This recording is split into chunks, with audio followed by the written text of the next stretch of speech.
Welcome to the map Danhero in BFME1 on the patch 2.22 for a replay commentary in a one-on-one matchup between amazing players. We have the white Gunner player, the white 3, Raptor X, and his opponent is the pink Isengard player, China, at the bottom side. And Danhero is a map we usually don't get to see very often because it's rare in the online battle arena, which you by the way can also join by downloading the BFME launcher in the description down below. But talking about this matchup, it's a good map for Eisen. There is an outpost very close to the base of Eisen, which he can just easily tick and also control for a great resource generation. And also the settlements are pretty close to him, but the settlements are far away from the Gunner player, who is just capturing this one behind, using the other soldier to capture the one behind his base, and also the one at the top left corner. And the Hobbit is gonna now move forward, but it's super difficult for Gondor to destroy the enemy settlements on a map like this, because you need to walk a very long distance, and the Uruks compared to the soldiers of Gondor are also way faster. Okay, the Hobbit is gonna be used for creeping the Goblin lair. In the meantime, Isengard is gonna take the settlement number 3 at the bottom left side. And like mentioned before, these two settlements are producing lots of resources and also giving the Isengard player the wood bonus for cheaper structures inside the castle, allowing him to fill up the base super fast. But for now, he's gonna keep recruiting more and more Uruks, but soon the money will start kicking in, and that's gonna make the things super difficult for Gondor, who is, by the way, trying to go to the bottom side. This farm is gonna be protected for now. And also Gondor is getting great amount of resources with 3 settlements outside. The Hobbit is going to be slowly but surely taking down this creep, and one soldier was able to make it to the bottom side and also using the Elven Wood, turning the fight into a 1v1 situation, which is good for Gondor because on the Elven Wood the soldiers are stronger compared to the Uruks, thanks to the armor boost they will get from the wood. And also this soldier was able to make it to the bottom side, but you know, he can't do much more than that because running away from the Uruks is not good. It's not possible, and the longer you need to run, the more impossible it will get. And also, Gondor wasn't able to take the creep. I think he lost the Hobbit. Yes, he actually lost the Hobbit. I don't know how, but he lost them. However, the first Knight of Gondor is gonna approach, and also 640 for those Knights of Gondor, thanks to the food bonus he has, but the food bonus will go down after losing this farm outside at the top left corner. So, the good thing about this map for Gondor, let's talk about the good things because we have only mentioned the bad things. The good thing is that it's super easy for Gondor to collect power points on a map like this. There are plenty of creeps, and that will help the Gunner player Raptor X to get to the 3 power points to summon the Great Company, which will allow him to clean up the map from the pikemen and regain some of the map control. But as you take a look into the minimap at the bottom left side of your map, of your screen, you can see and tell that Isengard having a great time. Beautiful trample flank damage. He didn't put them in the formation, and they get level 2 immediately. That's going to be the creep number 1 for Isengard, and he might even go for the creep number 2. There are pikemen recruited up on the field, and in order to counter this, you need to get the barracks up on the field. Or you can go for heroes like Faramir and Boromir, and Boromir is also a good hero because there are 3 troll creeps on this map, 2 of them at the bottom side. One of them at the corner, one of them here, and one of them also here. So it's quite easy for Boromir to get to level 4. If he takes one of the creeps, he will instantly get to level 4, which might be helpful for later on. Because I believe that the outpost control on this map is actually super important. There are 4 outposts, 2 of them at the top, 2 of them at the bottom. And that will help you to not only get great amount of resources, but also a lot of vision control and area control. But, you know, we will obviously see lots of pikemen. They will be chasing down those soldiers, and he's gonna queue up more and more pikemen. More pikemen will be recruited non-stop, which will make it quite easy for Eisen to defend himself, but also quite difficult for Gondor to put the pressure he's desiring to do. Without the barracks, it's going to be nearly impossible. And also, he wasn't able to creep too much. That's going to be, I think, the creep number 2 from him. Maybe the creep number 3. I think he also took this one. But as you can see, the Isengard player is not doing too much more besides pumping out more and more pikemen. He also went for the outpost control close to the castle, potentially built up 3 furnaces to just, yeah, exactly, to just get more resources. That's going to be the second outpost, and potentially also 3 furnaces. This outpost has a lot of meaning because it kind of blocks the entire pathway from the top side, allowing you to see every move. And the bad thing about this map is there are only 2 pathways, even though the map is gigantic, but you have only 2 ways of entering to the top, and the top side has only 2 ways to entering to the bottom side of the map. So the melee is going to be taken down, but he has so many more. He's just fine. Boromir has been recruited and fighting against the pikemen. That's a good thing. It's a good counter to them. But as long as they keep running away, Boromir cannot catch them. But we finally do see the barracks. That's good and also very much needed, because the map is not looking good for your boy. Okay, Raptor X is struggling. The creep at the bottom side is still remaining, which Isengard should be able to take quite easily. Lourdes has been recruited as the hero number 1, but once he sees the enemy soldiers, he will also go for Sharku to just counter them. Furnace is hitting level 2, armory builds building up, industry is kicking in. Isengard has the time of his life. And also he put some laborers inside the towers just to get a lot of vision control.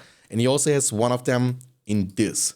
So very good move from Eisen. He's doing a phenomenal job. And also making sure that he's not gonna feed any he's not gonna feed any power points nor experience points to the soldiers. So he's playing as good as you possibly can. Lourdes is gonna go for offensive creep, but there is not gonna be a creep to be found. He can always cripple Boromir, but I doubt he can kill him because he's only level 1. But if he's gonna get level 3, that's gonna be a different situation. The level 3 is designed to be a counter to Boromir because it also grants Lourdes the resistance to knockback, and that is Sharku, the desired hero. You need to counter the soldiers. You need 2 tramples to kill them, so you need to put in some work, but you know, eventually he will kill them. If you put them into the formation, Sharku will need even 3 tramples to kill them. But boom. Sharku. Okay, the soldier. Boromir. We'll claim this area. Will he see the glory days of Gondor again? That's the big question. There comes the Great Company, and that's a good thing because Boromir will use the Horn of Gondor. He didn't use the Horn of Gondor. He could have used the Horn of Gondor, but with the Great Company, he will be able to put some pressure and also take the creep at the bottom left side. It's good. Sharku is coming for a trample, but once the Rangers are using the sword mode, they will become immune. But there comes the Horn of Gondor. Land will be used.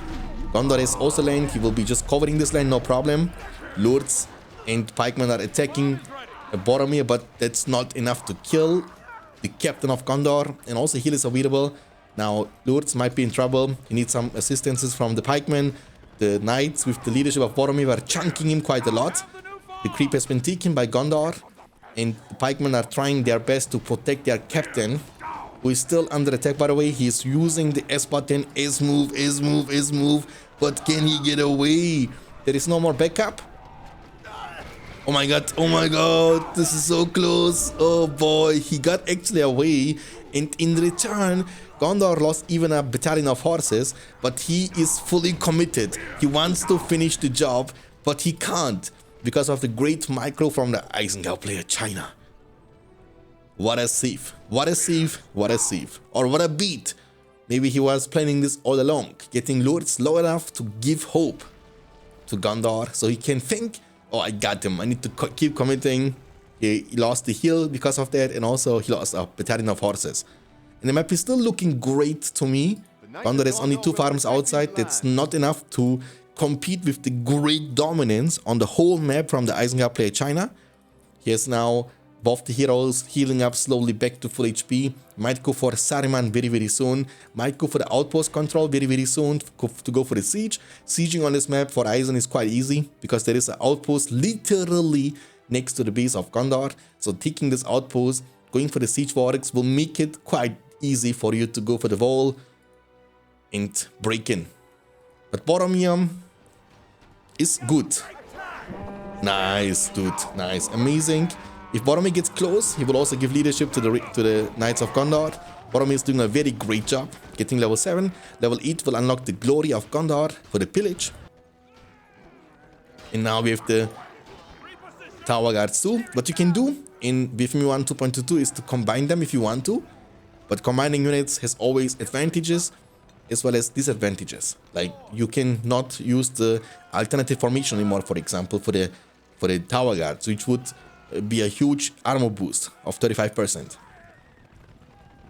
But it's a bit more cost efficient though. If you combine them, you need to upgrade only one of the units. If you combine them, both the units will get the upgrades. It's a great catch. Can he finish the level 2? That would be awesome. Yes, he can finish the level 2. There comes the Palantir. He's on the hunt. He wants to finish Boromir. Boromir is running for his life. Can the captain of Gondor get away? The answer to this question is absolutely yes. Tower Guards are getting trampled. Sharku is lucky that they didn't go into the formation. With the statue damage leadership and the Boromir leadership, it would be a nightmare. But there is a Saruman with a wizard that has to be good for something. He might be able to steal them. He will only be able to steal the Tower Guards. The horn won't affect anymore thanks to the leadership from Saruman, which will make them invulnerable against fear. But next to the well, Boromir is quite tanky. However, the Tower Guards are also great hero killers. And it looks like Boromir, the long survivor, won't be able to survive this one. Lourdes needs only one more hit, but I think Sharku is going to be the one who's going to be able to finish him off. Does he have heal? The answer, no. Sharku, the hero killer, get to level 5 and the outpost is going to be taken down. This is the trio of Isengard heroes. Lourdes, Saruman, and Sharku. It's all you need. All you need for the dominance. In the meantime though, Grey Company has been summoned for the second time, and with them he's able to push the Isengard player a little bit back from the bottom. But there are some War Guiders coming now for the fight against the summoned Rangers. Even this farm has been taken down. Gondor is gonna play the game with only a farm potentially. But he has some farms on the opposite side of the map, that's good. No Gandalf, he has not the money for this. He has 4.2k, still needs a lot, but he potentially also wants to revive his Boromir because he was level 7. However, that's gonna cost you 1500 resources plus 2 minutes and 30 seconds for him to come back. I think at this point of the time, he wants to just stall, bad trample into the pike, man, and now he needs to retreat. He wants to stall to collect the money he needs to recruit the wizard. But there is an anti-wizard on the other side. However, the heroes have retreated a bit. Industry has been used. Isengard is now building an army worthy of Mordor. With leadership of Saruman. War chant. Feel the fires for the infinite resource generation from those lumber mills outside. If you want to counter the War Guiders with Gondor, what you can do is you can make the Tower Guard Soldier combination. They get, however, countered by the Uruk Pikeman combination. But you have Boromir leadership that would kind of make your combos again stronger.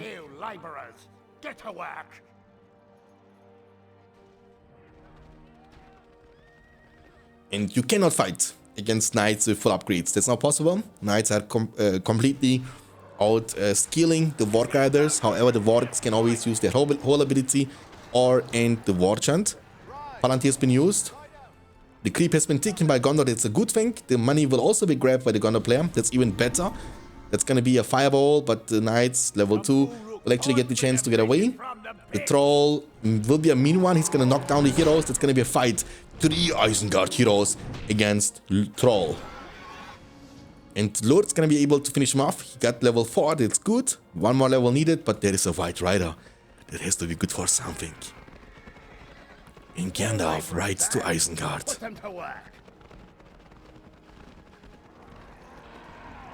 Kaboom, son! The PowerPoint collector. Okay, that's his main mission. He can generate so many PowerPoints.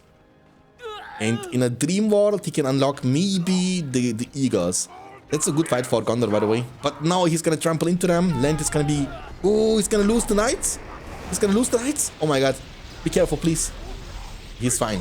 Land was covered by Eisen, but instantly recovered by Gondor. That's the Elven Wood. We have 2 of them up on the field. Boromir didn't get recruited. He went for the marketplace, for the Grand Harvest. And the map is still looking all pink to me. I can tell you one thing. The money differential between Isengard player, China, and the Gondor player, Raptor X, is massive, okay? It's just massive. It's absolutely nutty. Tramp. Kaboom! Oh, let's go, Gandalf! What you can always do is send to Sharko with your Vorks. You know, he will also give leadership to them, which is this one, 25% armor. It's kind of misspelled too. It says armor, but it's armor. And that's a very important farm, and he will be losing this. That's a level 3 farm outside. All is going to be used. Gandalf can maybe save the day. He's going to use the Easterly Light, but the Vorks will keep committing. Isengard might go for the outpost here or here for the siege. The tower is going to be taken down. Gondor is trying to get some of the map control back. The Vork Rider will be getting taken down, but it's totally fine. You trade eco for eco, and that means Isengard will always come ahead in that trade. Speechcraft has been used on these 3 combos. They have the pikeman crossbombing combination, pretty strong. Grey Company has been summoned again, but this time there are Vorks with full upgrades. They can always keep trampling. Yes, you can counter that trample with your alternative formation, but also you need to shoot the pikemen down at the same time. And the knights have to be careful here. There is a Saruman who can go for the fireball. Son, what a juice! He has to use the heal to save the level 5. Now the commitment from the other side, but there are too many units, too many combos, and he might lose this battalion, which he will lose. These knights, however, are more important. They will actually get the chance to retreat, and it's very difficult for Gondor, but he was able to get some of the map back. And remember, he went for the marketplace too, which means he's also getting a bit more resources from the farms outside and also inside, also affecting the blacksmith because he went for the iron ore. You can see the animation, and now he can get the money which he currently is collecting and invest it into the siege weapons, aka the trebuchet from the workshop, which is a good thing because it kind of counters the, oh my god, what is this guy doing over there? Attack. Might be in trouble. What is this guy doing over here? In a dream world, you want Gandalf to get experience here. Your stuff is broken. Your stuff is broken. Almost level 8 Gandalf. That's good. Now that will kind of slow down the sieging progress from Isengard. That's a very good thing actually. And now he might even go for the blast on his combos. But there comes the eagles, and their only mission is to kill the lords, which they will get the chance to do that. He's using Carnage to get a bit more tanky. But can the eagle finish the job? The eagle can finish the job. Now Gandalf is able to commit to the fight. The eagle, and he's gonna maybe get the chance to go for the blast. The blast was not really a great one, and Isengard won't get as much punishment for this move as maybe Gondor wanted to, but he can still keep committing with his level 10 combos, knights and Gandalf. The Wizard Blast has 80 seconds cooldown, 40 seconds cooldown when he's white. So he will get the chance to blast eventually very soon again in about 5 seconds. He's gonna use the Easterly on the Vorks, it's a good thing. The level 10 knights, a safe heal. He has almost the heal. Gandalf can still keep doing what he's doing. He's gonna get the chance to blast now. Beautiful blast. And of course, getting more and more power points collected. He collected already 4 power points on top of the eagles. That means he's only 6 power points away. The outpost will be captured close to the base. And also this outpost has been captured. Isengard is going for the absolute map dominance. The lightning sword is gonna be able to connect to the Vorks and will take down a whole battalion. Yes, Gandalf is doing a phenomenal job, but we need to give credit to Isengard because he is the one who is controlling the whole map done hero. And when I say whole, I mean it. There is not a single settlement outside for Gondor, not a single. Every single one of those settlements is under control from Isengard. And you know, as Saruman would like to say, Isengard is your new master. You take them down, but I can produce more. So you can't have enough spells to take down a whole army. I will just pump out more and more and more pikemen every 15 seconds. There is gonna be a whole new squad for you to be dealing with. The strategy is called feed to win. It's a valid strategy for Isengard. You just produce units. As you lose units though, for the evil factions, you also generate power point collection. So you lose money, trade money for money because you get map control. And you also trade army for power points because you get power points for killing stuff. You will always end up killing stuff, but also you will get power points for losing stuff. He will be able to destroy the ballista.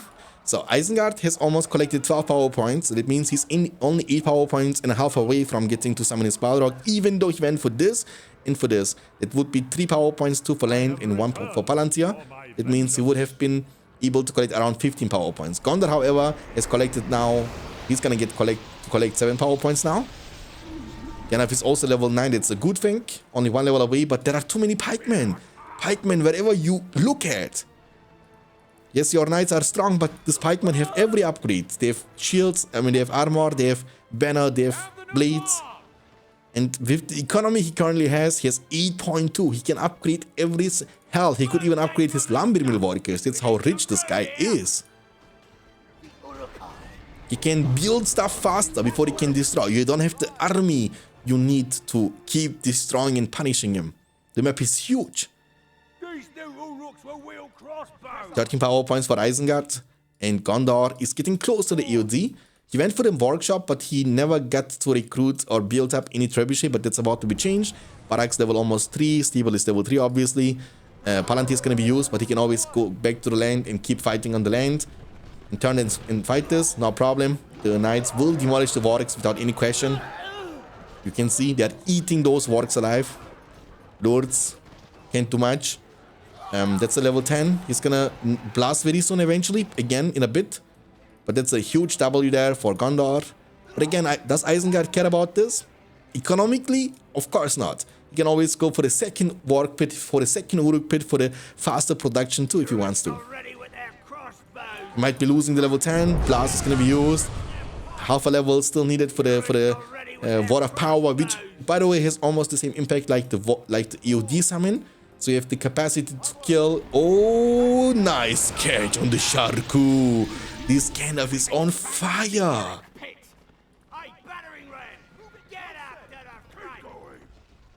Now the siege is gonna be finally begin, and we can call this maybe a new strategy is unlocked. Feed to win.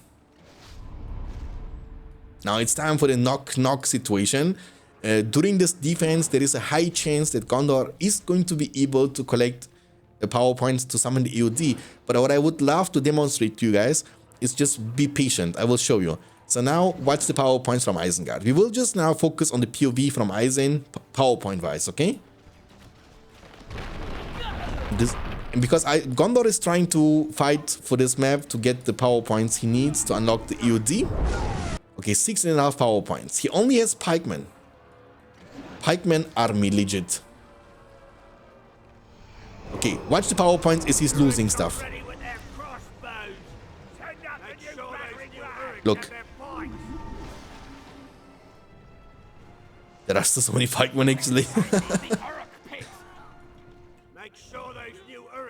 You wanna kill the heroes maybe? It would be more important. Can the heroes get away?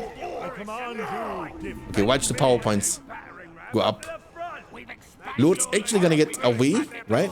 Lord's got away. He put him inside the Zither. Okay, but he got enough power points for the Balrog now. But he's summoning him.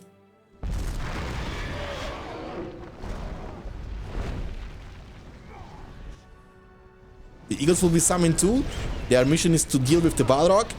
Oh, he's gonna use the lightning sword on the Balrog. Kapshoo! Get over here, son. You don't touch me like this. The Eagles plus Gandalf would have been able to kill Balrog, but Balrog has a whip that counters the Gandalf. Otherwise, Gandalf would always be able to kill Balrog. That would not be cool. I think he might not be able to finish the beast, but he still might because he's sending some more pikemen. And Balrog might get the job done. He has even a battering ram ramming this blacksmith, dealing hella damage to it. Balrog is gone. The pikemen will commit. Remember, Gandalf has been taken down. Gondor has some resources, but he has no army anymore. And that's gonna be the end of the game. GG, well played. I hope you enjoyed this. If you don't want to miss out future uploads on this channel, please make sure to subscribe to the channel, leave a like to this video. I will see you next time. Until then, take care of yourself, keep hitting like a truck, and as always, stay beyond standards. Peace out, boys.